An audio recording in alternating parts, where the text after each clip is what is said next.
أعوذ بالله من الشيطان الرجيم يا أيها الذين آمنوا توبوا إلى الله توبة نصوحا عسى ربكم أن يكفر عنكم سيئاتكم ويدخلكم جنات تجري من تحتها الأنهار يوم لا يخزي الله النبي والذين آمنوا معه نورهم يسعى بين أيديهم وبأيمانهم يقولون ربنا أتمم لنا نورنا واغفر لنا إنك على كل شيء قدير. اس آیت سے پہلے گزری ہوئی 2 آیتوں میں مسلسل تذکرہ تھا. خطاب ایمان والوں سے تھا پہلی آیت میں، یعنی مسلمان کے لیے اسلام پر جو باقی ہے، روز مرہ کی گزرنے والی زندگی میں اس سے کوتاہیاں ہوا کرتی ہیں، حقوق اللہ میں بھی ہوا کرتی ہیں، حقوق العباد میں بھی ہوا کرتی ہیں. یہ جو کوتاہیاں ہیں وہ برائیاں ہیں. ان برائیوں کی سے بچنے کے لیے احتیاط اختیار کرنے کا حکم تھا، اور نیکیوں کی طرف آگے بڑھنے کے لیے بلکہ خطاب وارننگ والے انداز میں تھا. کیا مسلمانوں،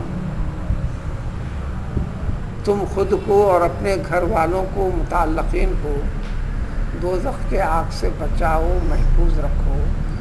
اس کے متعلق تفصیلات گزر چکی. ایک واقعہ بھی ضمن میں ذکر کر دیا گیا، خود ازواج مطہرات کا، ان سے بھی ایک خطا اور لفزش ہوئی تھی. اس کو اللہ تعالیٰ نے گناہ قرار دیا، ان کو توبہ کا حکم دیا. دیکھو، نبی کے لیے، نبی کی بیویوں کے لیے چھوٹی موٹی غلطیوں کو بھی توبہ کا جب حکم دیا ہے، تو لہٰذا ایمان والوں کو بھی اپنے آپ کو دوزخ سے بچاتے رہنا چاہیے. تو دوزخ سے بچتے رہنے کے طریقے ہیں کیا؟ اس میں سے ایک طریقہ آج کی اس آیت میں بتاتے ہیں. لہذا خطاب ایمان والے سے، یہ نہ سمجھے کہ میں صوم و صلاۃ کا پابند ہوں، پاک باز ہوں. یہ دعویٰ شریعت کے اعتبار سے جائز بھی نہیں، اور انسان کی حیثیت کے لحاظ سے اس کو سزاوار بھی نہیں. اور اللہ تبارک تعالیٰ کو یہ دعویٰ سب سے زیادہ ناراض کرتا ہے اس بندے کے لیے، اس لیے کہ دین بتا دیا، طریقے بتا دیا. ان تمام دیندارانہ زندگی گزارنے کے باوجود بھی چونکہ بندے کے اندر اتنی طاقت نہیں ہے اللہ کے منشے کے مطابق کر سکے، اسی لیے توبہ کر رہا ہے. جنت اور اس کی نعمتیں ہیں، صرف اور صرف سب کچھ کرنے کے باوجود اللہ کے فضل کے اوپر اس کا دار و مدار ہے. لہذا ایمان والو، تم اللہ تعالیٰ سے توبہ کرو تو توبہ نصوح کرو، خالص توبہ. زبان سے گناہوں کی معافی، جس کو استغفار کہتے ہیں. استغفار کا مطلب گناہوں سے معافی طلب کرنا، گناہوں سے معافی طلب کرنا. تو زبان سے استغفار اور دل سے کیے گئے کمزوریوں پر، گناہوں پر، کوتاہیوں پر نادم رہنا. پھر اس کو دوبارہ نہ کرنے کا پکا عزم کرنا. ساہون ہو جاتا ہو سکتا ہے، غلطی میں ہو جاتا ہو، اس کے بعد بھی ہو سکتا ہے، وہ علیحدہ بات ہے. اپنے ارادے کو تو اس کے اوپر جوڑ کر رکھنا کہ ان جیسی چیزوں سے میں اپنے آپ کو محفوظ رکھوں گا. تو لہٰذا تم خالص توبہ کرو. اگر یہ خالص توبہ کرو تو دیکھو اللہ کا وعدہ ہے، اس وعدے کو اللہ نے آسا کے ساتھ ذکر کیا. آسا ربکم، امید ہے، امید رکھو. یعنی سب کچھ کرنے کے باوجود بھی امید رکھو کہ تمہارا رب تم سے تمہارے سارے کے سارے خطاؤں کو، غلطیوں کو، گناہوں کو میٹ دے گا، نام اعمال سے ہٹائے گا، یعنی حساب و کتاب کے دائرے سے خارج کر دے گا۔ پھر یہ بھی کرے گا تمہارا رب کہ تمہیں جنت میں داخل کرے گا، جو جنتیں جس کے نیچے سے نہریں رواں دواں ہیں۔ اور یہ انعام کا تعلق ہے اس دن جس دن اللہ تعالیٰ اپنے نبی محمد صلی اللہ علیہ وسلم کو اور جو لوگ ان کے امتی بن کر ان کے ساتھ ہیں اتباع فرمانبرداری میں ایمان کے ساتھ، ان کے امتیوں کو اللہ تعالیٰ رسوا نہیں فرمائے گا۔ یہ تمہارے رب کا وعدہ ہے، میں نے امید ہے، اور توبہ شرط ہے، توبہ کرتے چلو۔ پھر اس دن قیامت کے دن ان نیک بندوں کا نور، نیک اعمال کا اثر، روشنی ان کے آگے آگے بڑھتے رہے گی، ان کے پیچھے بھی رہے گی، یعنی پل صراط پر سے گزرنے کے لیے نور کی ضرورت ہے، وہ اعمال کا اثر اس کے ساتھ ہوگا۔ اس وقت یعنی حشر کے میدان میں یہ کہنے لگیں گے، اے ہمارے رب ہمارے اس نور کو مکمل فرما، یعنی درمیان سے نور ختم ہونے نہ پائے۔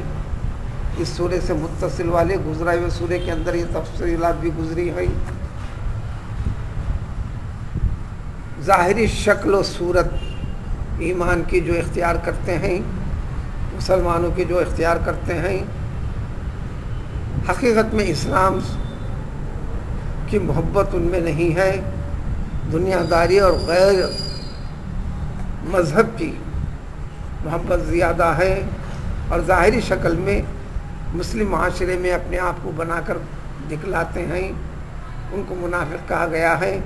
ان کے متعلق تفصیل کے ساتھ گزرا ہے، 2-3 رکوع پہلے کی بات ہے کہ ان کے ساتھ بھی جو ظاہری عمل کے نور رہے گا، جو ہی اصل بنیاد پر آئیں گے ان صراط کے پاس سے، ان کا نور اچانک ختم ہو جائے گا، تاریکی ہوگی، ان صراط پر سے گزر نہ پائیں گے۔ اس وقت وہ کہیں گے ایمان والوں سے جن کے ساتھ نور ہے، تم اپنا نور ہمارے لیے کچھ نہ کچھ دے دو۔ وہ کہیں گے یہ نور وغیرہ کی چیز تلاش کرنا دنیا کی زندگی میں تھا، وہاں سے لے کر آنے کی بات ہے یہ، لہذا تم پیچھے جاؤ اور پلٹو اگر ہو سکتا تو اسی چیز کا مشاہدہ بھی ایمان والوں کو ہو جائے گا۔ اس لیے ایمان والے وہاں پر بھی کہیں گے ربنا اتمم لنا نورنا، جب ہم کو نور کے ساتھ آگے یہاں تک بڑھایا ہے، ہمارا نور باقی ہے، آخر وقت تک بھی اس نور کو مکمل فرمائیے،